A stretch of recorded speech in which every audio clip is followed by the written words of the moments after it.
Good morning students, welcome ninth class. आज हम second part of French revolution पढ़ेंगे। आपने इससे पहले फर्स्ट पार्ट में पढ़ा कि कैसे 14 जुलाई 1789 जो थी फ्रेंच रेवोल्यूशन का एक दिन बन गया। उस दिन कैसे पूरा जो फ्रांस था इकट्ठा होकर बेस्टाइल जेल में हमला बोल दिया और वहाँ के कैदियों को छुड़वा दिया। और क्यों इतने वो गुस्से में थे, क्यों, उसका हमने रीज़न देखा। हमने देखा कि 1774 से लुइस 16 जो कि राजा बना था फ्रांस का, उसको उसका ट्रेजरी जो है ब्लैंक मिला, उसका खजाना उसे खाली मिला। बहुत सारे रीजंस आपने देखे। आई होप आपने लर्न कर लिए होंगे उसके खजाना क्यों खाली मिला और उसको इतना परेशानी क्यों भुगतनी पड़ी। और जब उसको उसका खजाना खाली मिला और इससे आगे उसने क्या सोचा, ये हम आज के चैप्टर में पढ़ेंगे।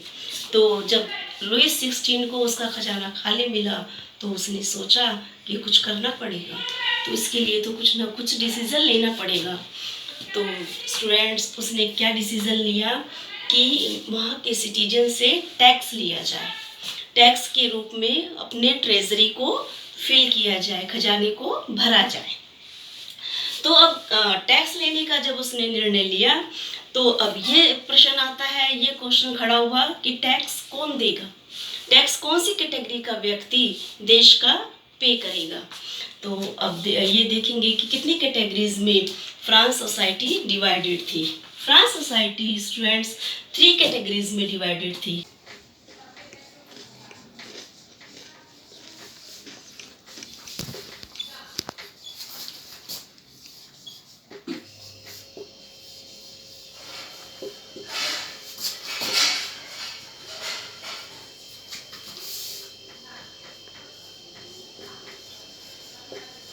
Three states. France society divided in 3 states at that time. First state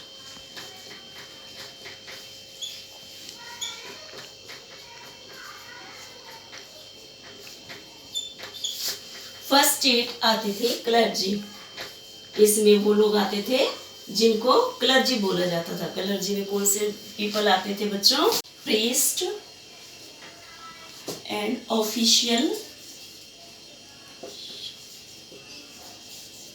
church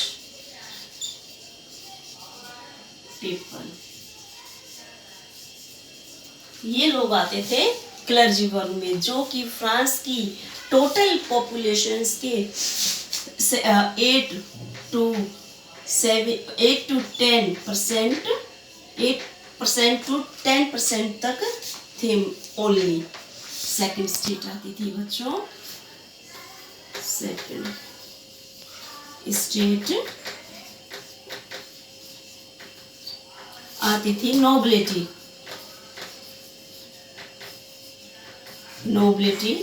nobility में कौन से लोग आते थे? जो कि सिर्फ लैंडलॉर्ड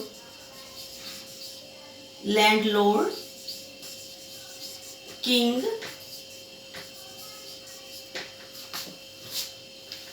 एटसेट्रा, जो कि टोटल पॉपुलेशन के ओनली 2% थी, जो कि टोटल पॉपुलेशन ऑफ फ्रांस के ओनली 2% थे।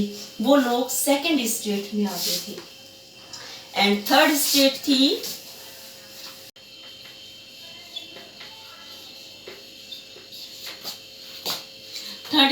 थी कॉमन पीपल।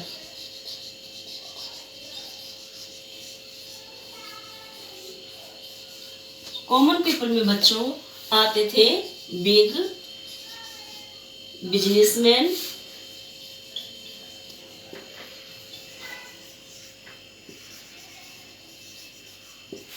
फार्मर्स, डॉक्टर्स,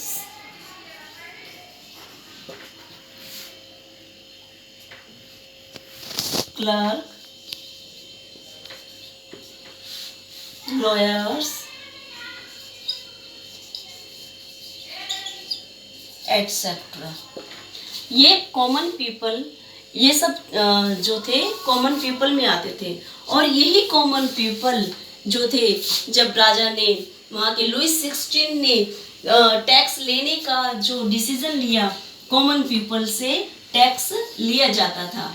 बच्चों, फर्स्ट स्टेट और सेकंड स्टेट के लोगों को टैक्स देने का प्रतिबंध नहीं था।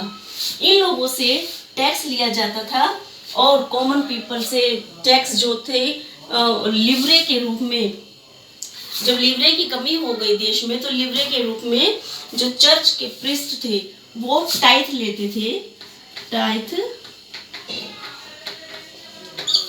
10% ऑफ फार्मर्स एग्रीकल्चर।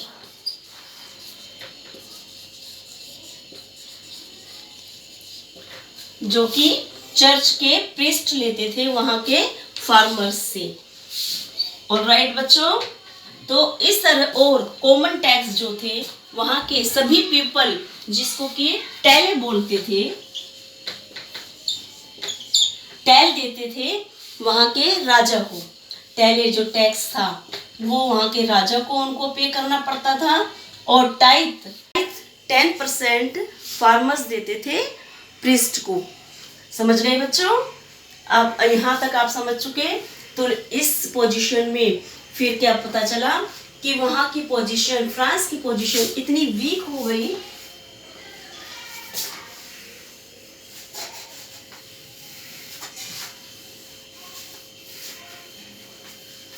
फ्रांस की पोजीशन इतनी वीक हो गई कि वहाँ के लोग इतने पुअर लोग हो गए। वहाँ के जो कॉमन पीपल थे वो पहले से ही उनके पास इतना सोर्स नहीं था इनकम का। वो टैक्स पे करते थे और टैक्स पे करते करते और उनके पास जो थी एग्रीकल्चर की ज़्यादा प्रोडक्शन नहीं हो पाती थी। और ऐसे में फ्रांस की पॉपुलेशन भी बढ़ती चली जा रही थी। तो इसका असर क्या पड़ा? कॉमन पीपल जो कि पुअर हो गए, पुअर इतने हो गए। ब्रेड जो एग्रीकल्चर का जो पार्ट था वो ज़्यादा इंक्रीज नहीं हो पा रहा था। खाने के लिए उनको ग्रेन्स उपलब्ध नहीं हो रहे थे और जो ब्रेड था वो उनके लिए महंगा हो गया। मीन्स रोटी खरीदनी उनके लिए महंगी हो गई। तो अब आप देखेंगे स्टूडेंट्स, जब उनको टैक्स भी पे करना पड़ता था और जब महंगाई भी आ गई, तो ऐसे में वो लोगों के लिए सर्वाइव करना बहुत मुश्किल हो गया। ऐसे में वहाँ के पीपल जो इतने पुअर थे, उनकी मदद करने के लिए, राजा के खिलाफ आवाज को उठाने के लिए मिडिल क्लास पीपल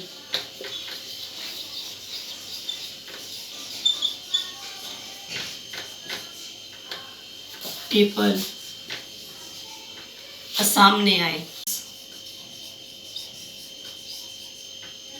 लॉयर्स आदि आते थे। तो ये लोग थोड़े से अपने आप में सक्षम होने की वजह से ये सरकार के खिलाफ अपनी आवाज़ उठाने में जो थे सक्षम हो सके। और इन्होंने एक देश में क्रांति के रूप में राजा के खिलाफ आवाज़ उठाई और उसकी नीतियों का विरोध किया। ठीक है बच्चों, आज हम इतना पढ़ेंगे और इससे आगे हम थर्ड पार्ट में आपको समझाएंगे। आपको याद करके लाना है 3 state of the France, society division of the France.